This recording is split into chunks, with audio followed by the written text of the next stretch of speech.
ከተሜ አይጥና ገጠሬ አይጥ። ዓይንም በሚስቡ እጽዋት በተሞላና ንጹህ የተፈጥሮ አየር በሚተነፈስበት የገጠር መንደር ውስጥ አንድ የገጠር አይጥ ጸጥ ያለና ሰላማዊ ሕይወት ይኖር ነበር። የሚመገበውን ምግብም በዙሪያው ካሉ ማሳዎች በቀላሉ ያገኝ ነበር። አንድ ቀን ጠዋት ከተማ የሚኖረው የአጎቱ ልጅ ሊጠይቀው መጣ። ከተሜው አይጥ የአጎቴ ልጅ ደህና ነህ? ከተገናኘን እኮ በጣም ረጅም ጊዜ ሆነ እያለ ሰላምታ ሰጠው። ገጠሬው አይጥ በዘመዱ መምጣት ደስ ተሰኝቶ እንኳን ደህና መጣ ያጎቴ ልጅ ብሎ ሰላምታ ከሰጠው በኋላ ወደ ቤቱ ይዞት ገባ። ለምሳ ገጠሬው አይጥ ቤት ያፈራውን የገብስ እሸትና ሌሎች ስራ ስርና ጥራጥሬዎችን አቅርቦ መብላት ጀመሩ። ከተሜው አይጥ ምግቡ ስላልጣፈጠው ከላይ ለይምሰል ነበር የሚበላው። ገጠሬው አይጥ ሌላ የሚያቀርበው ነገር ከቤቱ ስለሌለ ምንም ማድረግ አልቻለም። ከተሜው አይጥ ዘመዱን ላለማስከፋት ትንሽ በልቶ በቃኝ ከቤት በልቼ ነው የመጣሁት አለና ማዕዱ ተነስቶ ጨዋታ ጀመሩ። ከተሜው አይጥ ለገጠሬው የገጠር ሕይወት ከባድ ይመስላል፣ ለምን ከኔ ጋር ከተማ አትኖርም ብሎ ቅንጡ ስለሆነው የከተማ ሕይወት ጥሩነት ማውራት ጀመረ።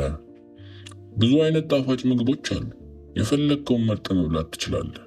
አይብ፣ ዳቦ፣ ኬክ፣ ስጋ፣ የሌለ ነገር የለም አለው።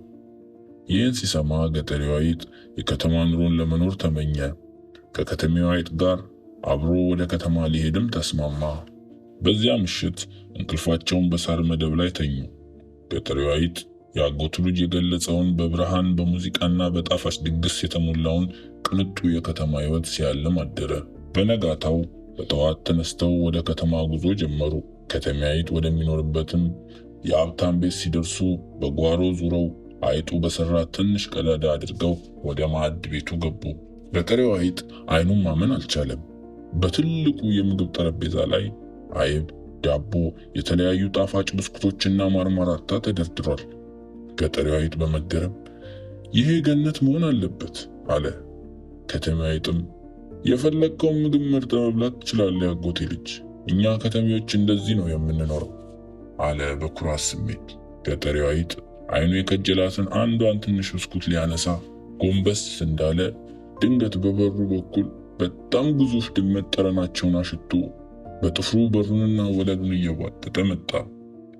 ገጠሬው አይጥ በድንጋጤ ፈዞ ቀረ። ከተሜው አይጥም በሹክሹክታ ድመት እንደበቅ አለ። ከድመቱ ሮጠው አምልጠው ከሳጥን ስር ተደበቁ። ገጠሬው አይጥ ትንፋሹን ድመቱን እንዳይሰማ በሰቀቀን እየተነፈሰ ሁልጊዜ እንደዚህ ነው እንዴ የምትኖሩ ብሎ ጠየቀው። ከተሜው አይጥም አዎ እንደዚህ ነው፣ ግን ለምጄዋለሁ አለው። ሁለቱ አይጦች አስፈሪ ድመት እስኪሄድ ጠብቀው ከሳጥኑ ስር ወጡ። ገና ወደ ምግብ ጠረጴዛው ለመሄድ እንዳሰቡ በሩ ተበርግዶ የቤት ሰራተኞቹና አንድ ድንክ ውሻ ግር ብለው ገቡ። አይጦቹም ደንግጠው ሮጠው ወደ ጉድጓዳቸው ሸሹ።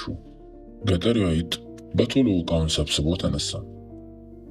በቃኝ የከተማ ኑሮ አለ ወደ ቤቱ ለመሄድ እየተዘጋጀ። ከተሜው አይጥም እባክህ ትንሽ ቆይ፣ ለተወሰነ ጊዜ ነው እንጂ ትለምደዋለህ አለው። ከዛ ገጠሬው አይጥ ያጎቴ ልጅ አንተ ጥሩ ምግቦችና መጠጦች ያሉበትን ከተማ መርጠሃል፣ እኔ ግን ሰላም ያለው የገጠር ኑሮዬን ጥሬ እየቆረጠምኩኝ ብኖር እመርጣለሁ። ሰላም ያለው ድህነት በሰቀቀን ከተሞላ የጥጋብ ኑሮ ይሻላል፣ ጎመን በጤና ብሎት ተሰናብቶት ሄደ። ወደ ገጠር ገብቶም የቀድሞ ኑሮውን መኖር ቀጠለ። በሕይወቱ ስላለው ሰላምና እረፍትም ሁልጊዜ ፈጣሪን ያመሰግናል። ተረቴን መልሱ፣ አፌን በዳቦ አብሱ።